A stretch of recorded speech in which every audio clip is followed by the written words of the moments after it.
This is my video quiz for chapters 7 and 8. Chapter 7 is titled Using Reinforcement Strategies to Promote Positive Student Outcomes in the Classroom. We've talked a lot about reinforcement throughout this course, and just as a reminder, reinforcement is applied after an appropriate behavior is delivered, and it's delivered with and intended to increase the occurrence of that behavior happening again in the future.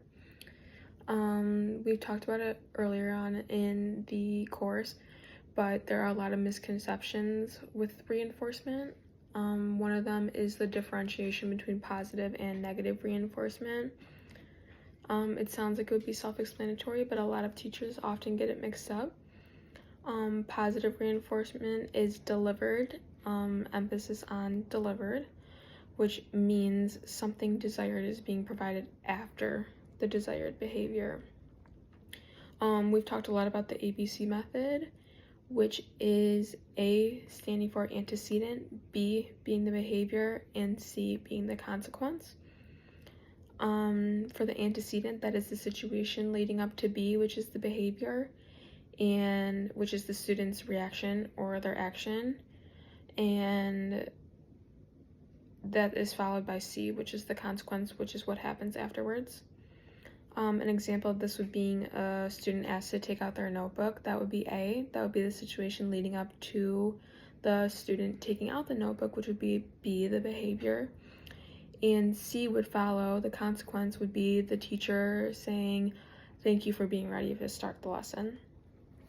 As for negative reinforcement, that is the removal of a stimulus immediately following the behavior. So when you think about positive, think about delivering or adding that reinforcer, and for negative, you're removing or taking away that stimulus.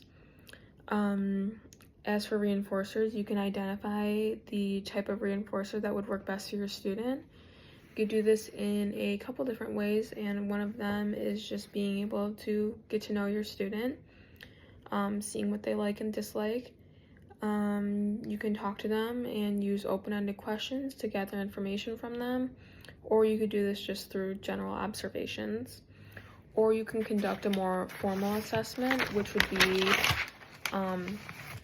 say you had a table full of different reinforcers.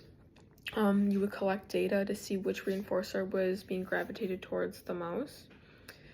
The chapter really stresses the importance of immediately delivering a reinforcer immediately after the behavior. So the more immediate you use it, the more reinforcing will be, and the closer the reinforcement is to the behavior, the better chance that it will keep occurring in the future. Chapter 8 was effective strategies for teaching new skills. With being a teacher, I think a lot of people just focus mostly on the academic skills that are being taught, but they don't realize how much teachers, promote and teach those basic practical skills as well. Like it can be anything from tying a shoe or zippering a zipper. When we teach students lengthier skills, we use a strategy called task analysis, which is the breaking down of a lengthier, more complex task into smaller, more achievable step-by-step units. It's important as the teacher to set up an effective task analysis for a skill, depending on both the skill that's being taught and the people or the audience that you're teaching to, the learners. There are a lot of different factors that are going to influence how you set up a task analysis, and a lot of different environmental factors as well. You're going to have a lot of different students of different skill levels and different needs, and you need to figure out how you're going to meet the needs of each and every one of your students. Also, with a task analysis, you have to know how to adjust it as your students are mastering a skill. So one of the examples that the book gave was writing a 5-page paper. So immediately teaching that skill, students are not going to know how to do it, and they're going to need that step-by-step instruction. As they continuously work on it and master that skill, you're going to have to adjust your task analysis. They may not still need it there for a step-by-step reminder, but they're not going to be reliant on it anymore. On top of creating a task analysis that is effective, the student also must be taught how to implement and follow it. So students might need that explicit instruction on how to follow the task analysis, and like in this step by step on how to do that, it would start with the teacher modeling how to use it. Second would be the teacher guiding the students through and walking through it with them step by step. And third would be that independent practice. It's also important that as the teacher, you are viewing the development of your task analysis from the standpoint of a student and how you're going to meet their needs.